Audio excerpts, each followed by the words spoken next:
எல்லோருக்குமே ரொம்ப ரொம்ப பிடித்த ஒரு நபர் விஜே அர்ச்சனா. இப்போ ஜீ தமிழில் ஆங்கரிங் பண்ணிக்கிட்டு இருக்காங்க. அண்ட் அது மட்டும் இல்லாமல் நிறைய ப்ரைவேட் நிகழ்ச்சிலையும் வந்து பண்ணுறாங்க இல்லையா. ஸோ இவங்க சமீபத்தில் வந்து இவங்களை வந்து இன்டர்வியூ எடுத்திருந்தாங்க. அப்போ வந்து இன்டர்வியூ எடுக்கும் நபர் வந்து ஒரு விஷயத்தை வந்து ஷேர் பண்ணார். ஸோ இதை வந்து எங்கள் அப்பா வந்து சொல்ல சொன்னாங்க, மேடம் அவருக்கு வந்துட்டு நீங்கன்னா ரொம்ப பிடிக்குமாம், அவருடைய க்ரஷ்ஷே நீங்கள் தானாம் அப்படின்ற விஷயத்தை வந்து சொல்ல சொன்னாங்கன்னு உடனே கொஞ்சம் கூட வந்து அதை ஒரு இதுவாலாம் பார்க்காம நம்ம அர்ச்சனா அவர்கள் ரொம்ப ஸ்போர்ட்டிவாக அப்படியே வெக்கப்படுற மாதிரி பண்ணிவிட்டு, அவங்க அப்பா பேர் என்ன, குணசேகரனா, சரி okay Gunasekaran I love you அப்படின்ற மாதிரி வந்து சொல்லி ரொம்பவே ஃபன்னாக வந்து அந்த நேரத்தை கொண்டு போனாங்க.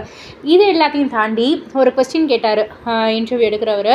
அதாவது நீங்கள் பல விஷயங்களை வந்து தாண்டி வந்திருக்கீங்க. ஸோ உங்களுடைய பொண்ணு அதுக்கு மேலே வந்து இருக்காங்க. ஸோ தாய் 8 அடினா குட்டி 16 அடின்னு சொல்கிற மாதிரி.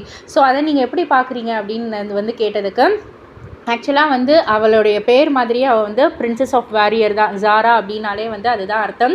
ஸோ அவருடைய அப்பா வந்து ஜாராவுடைய அப்பா வந்து சோல்ஜர். நானுமே பல வகையில் ஒரு சோல்ஜராக தான் இருந்துட்டு வந்திருக்கேன். ஸோ எங்களுக்கு பிறந்த மகள் அப்படின்னு வந்து பார்க்கக்குள்ள அவள் ரொம்பவே வந்து ஸ்ட்ரென்த்தாக தான் இருக்கா. இப்போ கூட ரீசெண்டாக லேட்டஸ்ட்டாக வந்துட்டு ஒரு பிளாக் சாரீ, ஸ்லீவ்லெஸ் ப்ளவுஸு, ஒரு ஹேண்ட்பேக் மாட்டிக்கிட்டு ஒரு ஃபோட்டோ அதை வந்து போஸ்ட் பண்ணியிருந்தா. அதுக்கு நிறைய பாசிட்டிவ் வந்தாலும் நிறைய கொச்சையான கமெண்ட்ஸும் வந்துச்சு. எவ்வளோ ரேட்டுக்கு போவ, எப்போ நீ வருவ அப்படின்ற மாதிரிலாம் வந்து கேட்டிருந்தாங்க. ஸோ அதெல்லாம் வந்து பார்க்கக்குள்ள ரொம்பவே அசிங்கமாக தான் இருக்குது. பட் அதை எல்லாத்தையுமே என் பொண்ணு ஃபேஸ் பண்ணுறா அப்படின்னக்குள்ளே எனக்கு ரொம்பவே பெருமையாக இருக்குது. அந்த ஃபோட்டோ எடுக்கப்பட்டது லோன்லியாக ஒரு ரோட்டில் எடுத்தது அந்த பொண்ணுடைய அப்பா, அதாவது என்னுடைய கணவர்.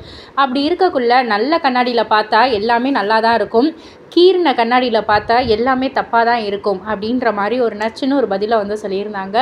அண்ட் தாத்தா பாட்டி காலத்திலேருந்து, அப்பா அம்மா காலத்திலேருந்து, இப்போ இருக்கிற இளைஞர்கள் அண்ட் இப்போ இருக்கிற குட்டீஸ்னு எல்லோருக்குமே என்னை வந்து பிடிச்சிருக்கு அப்படின்றத வந்து நினைக்கக்குள்ள எனக்கு கிடைச்ச ஒரு வரம் மாதிரி தான் ரொம்பவே சந்தோஷமாக இருக்குது அப்படின்றத வந்து சொல்லி முடிச்சிருந்தாங்க.